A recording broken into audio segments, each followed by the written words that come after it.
May mga nagtatanong kasi sa akin kung ano daw yung aming, ano ba yan? Open. Gusto mo na muna yung ano mo. Share yan mo. Huwag mo nang itago. Kitang-kita ka sa camera. Sumubo ka na. So, ayun, may mga nagtatanong kasi sa amin dito kung ano yung port of entry namin dito sa Canada. Sa mga nagtatanong po dyan, ang port of entry po namin ay Visitor Visa! Okay. So, ngayon, isi-share namin sa inyo kung paano mag-DIY application ng Visitor Visa dito sa Canada.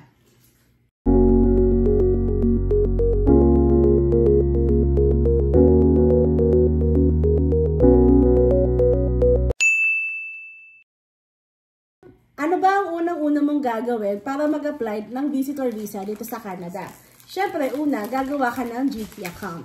Sa mga hindi po nakakaalam ng GT account, ipopost ko na lang po or ilalagay ko na lang po sa description dito sa baba yung link ng GT account kung paano gumawa or kung saan mag-create ng account. So, dun sa may GT account na yon, may mga sasagutan na kayo doon kung ano yung gusto nyong i-apply. So, lalagay nyo doon na Visitor Visa. Bakit kayo mag-a-apply ng Visitor Visa?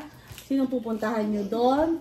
Yung mga details nyo, yung mga pangalan nyo, ganyan. So, mga basic lang din naman yung mga tanong doon bago kayo talaga makapunta doon. So, maglalagay ako ng video ng mga question doon sa Visitor Visa na yon bago ka makapunta doon sa mga upload section. Okay? So, ayun.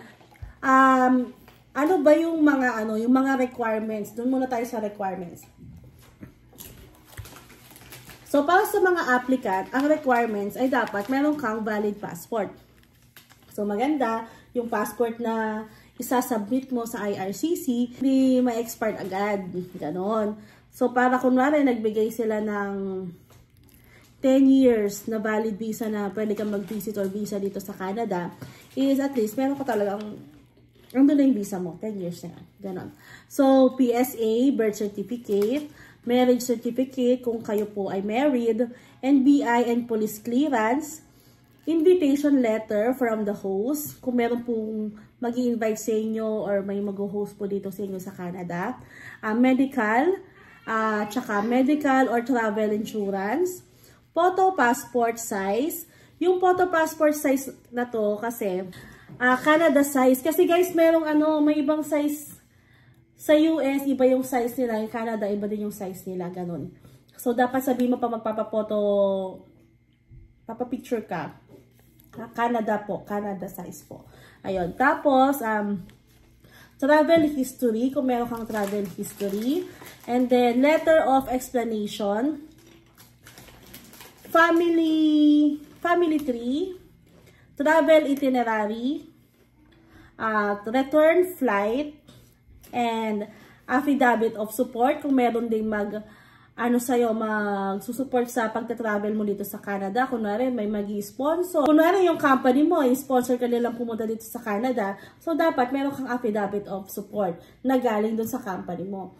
Tapos, POF or yung proof of funds, ilalagay mo dyan yung salary mo, yung bank account mo, yung bank of statement mo, tapos yung payslip mo kung may trabaho ka, or yung BIR kung meron ka ding meron kang business, ganyan, kung meron kang lote, ganyan, dito, meron kang sasakyan, ipasa mo yung mga yan, kasi yung mga yun naman ay mapupunta naman sa home ties mo, yung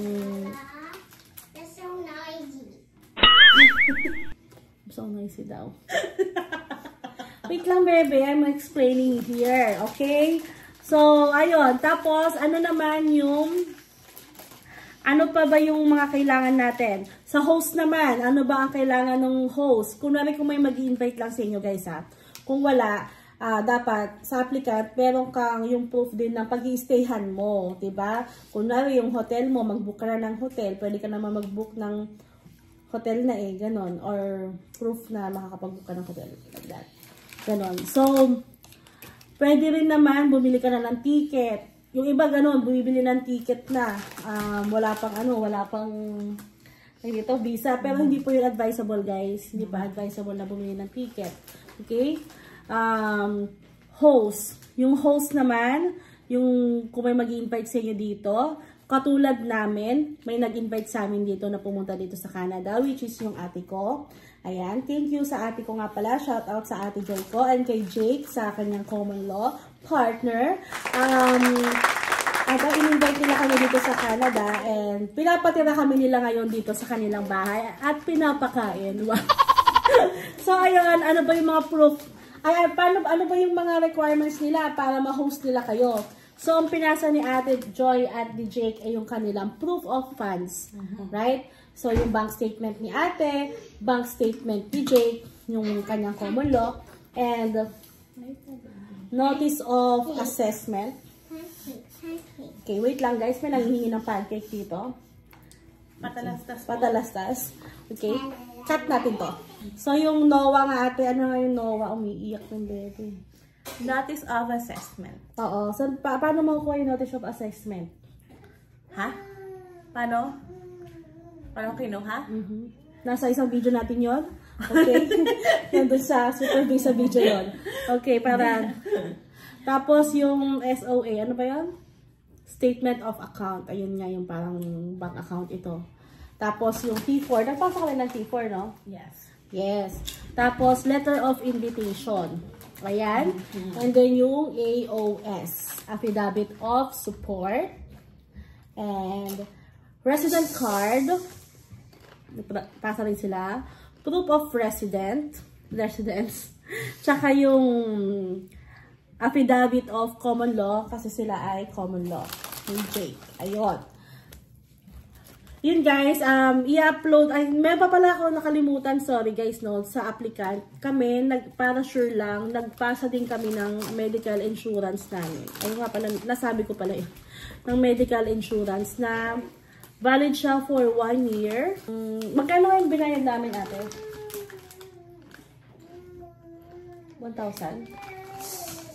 2,600? $2,600 yung...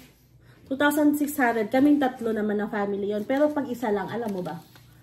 Mga 1,000. Mga 1,000 siguro guys kapag per person. Pero kami mga 2,600 kasi yung pangatlo namin is bata. Ayun. So guys, i-upload ko na lang pala sa next video. I-elaborate ko kung paano kunin yung mga pangalan nito, ng mga ibang requirements kasi mayroon tayong baby na umiiyak. Ayun, i-elaborate ko na lang paano ba gumawa ng letter of invitation, paano ba gumawa ng letter of explanation, ganyan. Kasi dapat guys, meron din kayong letter of explanation, diba? Dito sa may applicant. Oo, sinabi ko yun kanina guys. Oo. Ayun, paano din ba gawin yun? So, mayroon din format doon. Hindi ka lang magsabi na, gusto kong pumunta ng Canada kasi, gusto kong mamasyal. Ganyan. Hindi yun ganun, guys. Bibigyan ko kayo ng tips kung paano gawin yun. So, comment down below din, guys, kung meron pa kayong mga ibang katanungan kasi, sasagutin natin yan. And then, pa-watch na lang ako ng Visitor Visa Part 2 para ma-elaborate ko kung paano kunin yung mga ibang requirements. Yun lang po. Thank you for watching. Bye!